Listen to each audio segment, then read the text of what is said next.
5 surprising facts about Somali culture you probably didn't know. Welcome back to Somalia, the Horn of Beauty. Today we uncover 5 amazing facts about Somali culture that will surprise and inspire you.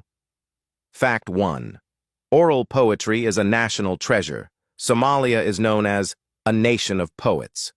Poetry isn't just art, it's used to resolve conflicts, pass wisdom, and even flirt. Poetry flows in Somali blood. Some well-known poetries include Sayyid Mohammed, Kamam Bulhan, Abshirba Adla, Ali Du, and Dodan. Fact 2. Camel wealth. In Somali culture, camels are more than animals. They represent wealth, status, and even love.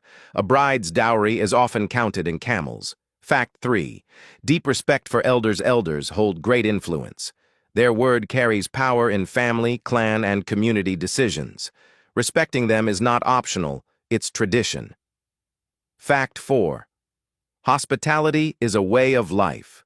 A guest is considered a gift from God. Somali people will offer you the best food and shelter even if they don't know you. Fact 5. The role of Islam. Somalia embraced Islam in the 7th century, making it one of the first African nations to do so. Religion shapes daily life, customs, and values.